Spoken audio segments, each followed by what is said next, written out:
Hello all, welcome to online lecture series on Laplace transforms. In this lecture, we'll define what is a periodic function and we'll derive the Laplace transform for a periodic function. What is a periodic function? It is a function which repeats its values in regular intervals of times. The most important examples of periodic functions are trigonometric functions such as sine and cosine functions which repeat over intervals of 2 pi radians. Periodic functions are used throughout science which describe about the waves and oscillations and other phenomena which exhibit the periodicity. So for example, if you consider this wave here, see how the values of this function are repeating. So if the function is taking these values up to here and again it is repeating the same values, again it is taking the same values.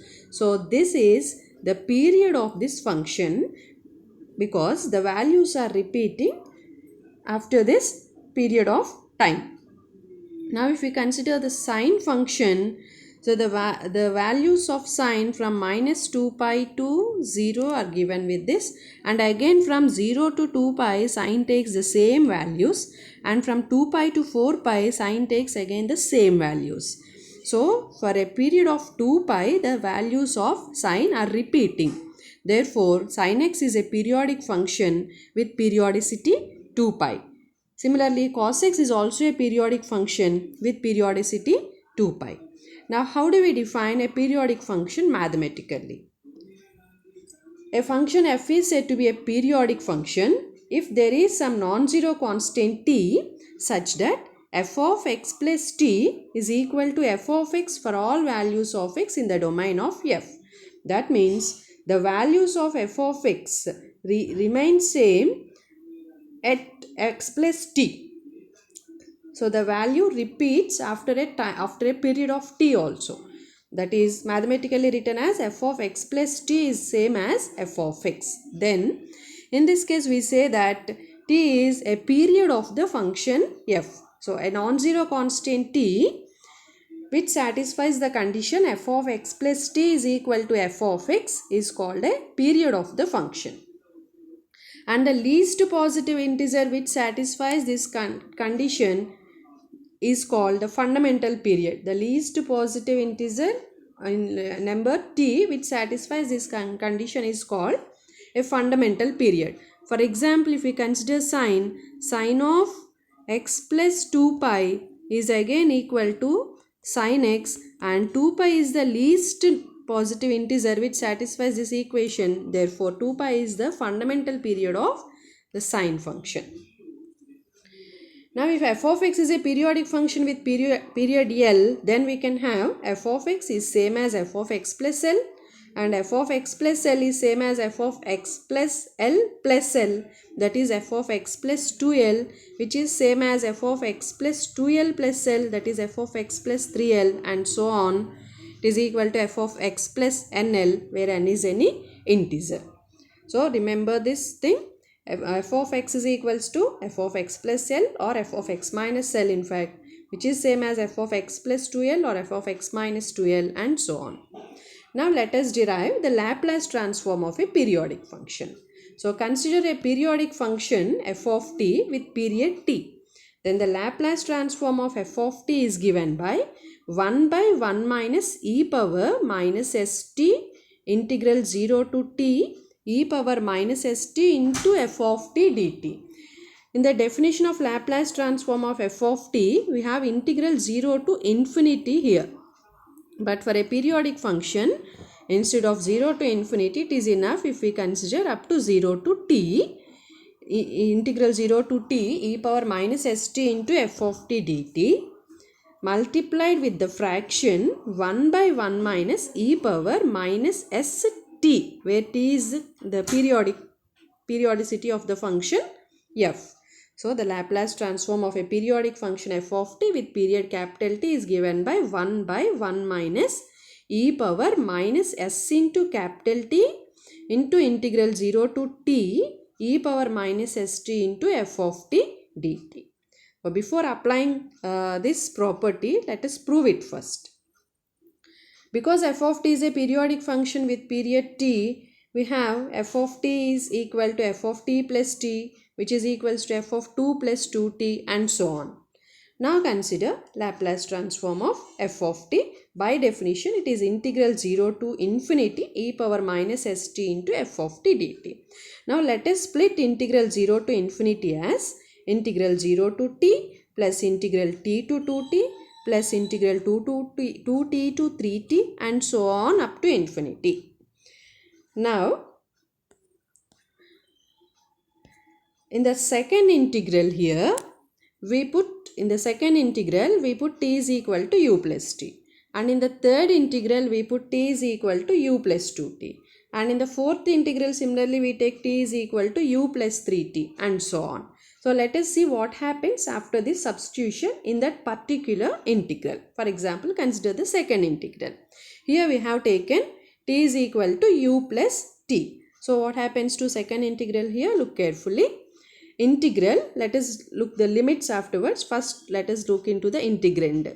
Integral e power minus s into u plus t, because t is equal to u plus t. So in place of t we substituted u plus t into f of t.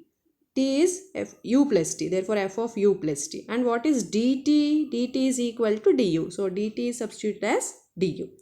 Now let us take the limits. What is lower limit here? It is t. So if we put t in place of small t, then u becomes 0. So u is equals to 0 is the lower limit here. And what is upper limit here? It is 2t. So if we put 2t in place of t, then u, what is u? U becomes capital T. Therefore upper limit of u is capital T here. Therefore the second integral has now become integral u is equal to 0 to t e power minus s into u plus t into f of u plus t du. Similarly, the third integral becomes integral 0 to t e power minus s into u plus 2t into f of u plus 2t du. Similarly, the fourth integral, and so on, all change accordingly. Now this can be written as the first term is same, second term can be simplified as here e power minus s into u plus t can be written as e power minus su into e power minus st. Now e power minus st is taken outside, e power minus su is in the integral, and because f is a periodic function, f of u plus t can be written as f of u du. Plus, come to the second integral. In the second integral, e power minus su into e power minus 2st. This e power minus 2st is taken outside, and in the integral we have e power minus su, and because f is a periodic function, f of u plus 2t can be written as f of u du.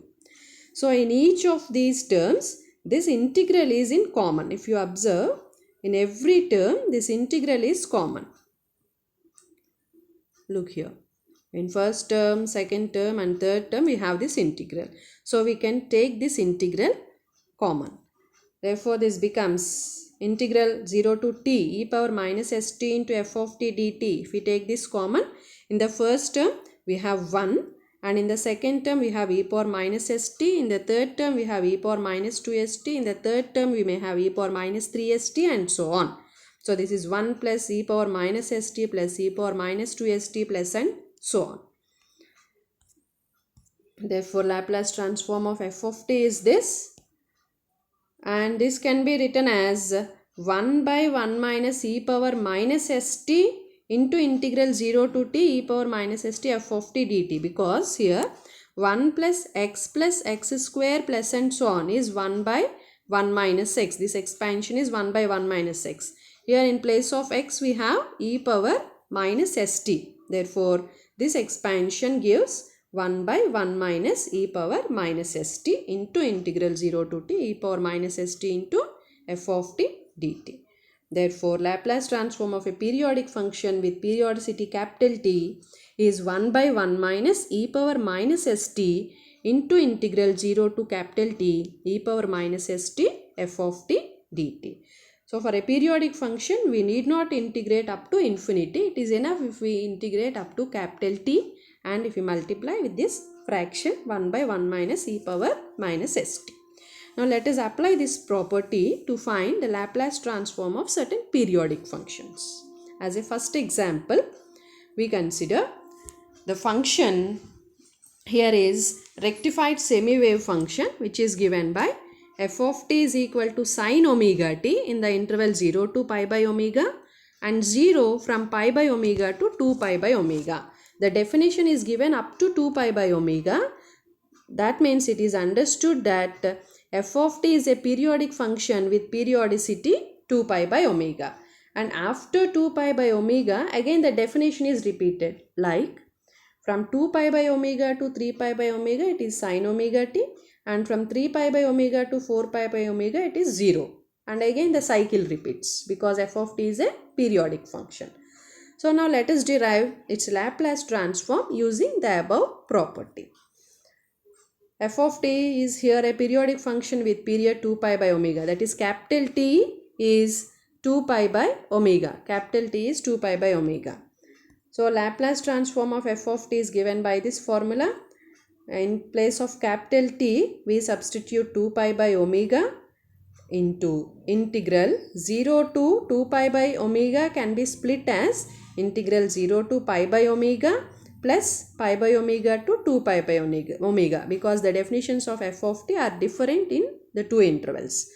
In the interval 0 to pi by omega, f of t is sine omega t, and in the interval pi by omega to 2 pi by omega, f of t is 0. So in the second interval, f of t is 0, therefore this term completely becomes 0.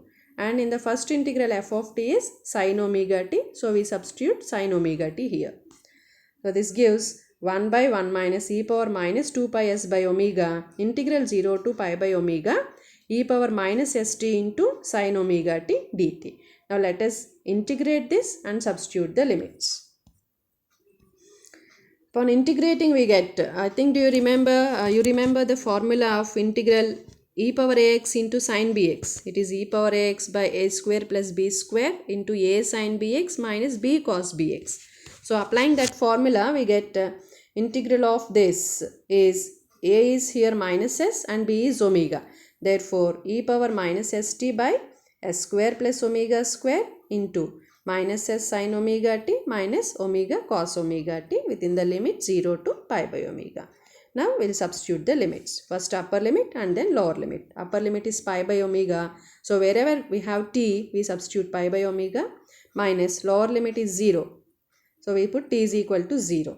So first when we substitute the upper limit in pi by omega, we get e power minus s pi by omega s square plus omega square minus s sin omega into pi by omega minus omega into cos omega into pi by omega. Here omega gets cancelled and we remain with cos pi here and sin pi in here. Minus, if we substitute lower limit, we in place of t we substitute 0, then we get minus omega by s square plus omega square, because sin 0 is 0 and cos 0 is 1. And what is sin pi? Sin pi is 0 and cos pi is minus 1. So substituting these values we get sin pi is 0 and cos pi is minus 1. So we get omega in the first term, and the second term is omega by s square plus omega square. And if we take omega by s square plus omega square common, then we get omega by 1 minus e power minus 2 pi s by omega into 1 plus e power minus s pi by omega by s square plus omega square. That can be written as, observe the denominator here. It is of the form a square minus b square. A square minus b square can be written as a plus b into a minus b. So that this term and this term gets cancelled. So we remain with omega by 1 minus e power minus pi s by omega into 1 by s square plus omega square. Therefore Laplace transform of the given function is omega by 1 minus e power minus pi s by omega into s square plus omega square. So this is the second function, which is periodic with periodicity 2 pi, for which we are supposed to find the Laplace transform. F of t is given as t in the interval 0 to pi and pi minus t in the interval pi to 2 pi. Here the periodicity of the function is 2 pi. So we can readily apply the property of the Laplace transform of periodic function, which is given by 1 by 1 minus e power minus st integral 0 to t e power minus st f of t dt. Here capital T is equals to 2 pi. So substituting 2 pi in place of capital T, we get this, and integral 0 to 2 pi can be split as integral 0 to pi and pi to 2 pi. In the interval pi to 0 to pi, f of t is t, and in the interval pi to 2 pi, f of t is pi minus t. So if we substitute f of t values in the corresponding interval and we integrate using by parts, integral by parts, then we get 1 by 1 minus e power minus 2 pi s t into integral of e power minus st is e power minus st by minus s minus integral of derivative of t is 1 into integral is e power minus st by s square within the limit 0 to 2 pi. Similarly, if we apply by parts for pi minus t and e power minus st, we get these terms. Now substituting the limits, first upper limit minus lower limit, we get this expression, and upon simplification we obtain L of f of t as 1 by 1 minus e power minus 2 pi s into pi by s into e power minus 2 pi s minus e power minus pi s plus 1 by s square into 1 plus e power minus 2 pi s minus 2 times e power minus pi s. Now look at this function. F of t is 1 in the interval 0 to 1, minus 1 in the interval 1 to 2. This is a periodic function with periodicity 2. How can we identify that the function is a periodic function? It is given only up to, the definition is given only up to 2. That means, that obviously means that after 2 again the function takes the same values. So this is a periodic function with period 2. Now we are asked to find the Laplace transform of this function. Again we use the same property. In place of capital T we substitute 2, and integral 0 to 2 is split as integral 0 to 1 plus 1 to 2, and in the interval 0 to 1 f of t is 1, and in the interval 1 to 2 f of t is minus 1. Substituting f of t values and integrating, we get integral of e power minus st is e power minus st by minus s within the limit 0 to 1 in the first term, 1 to 2 in the second term. So substitute and combine the terms, we get Laplace transform of f of t as 1 by 1 minus e power minus 2s by into 1 by s into 1 minus 2 into e power minus s plus e power minus 2s. This term can be written as 1 minus e power minus s whole square.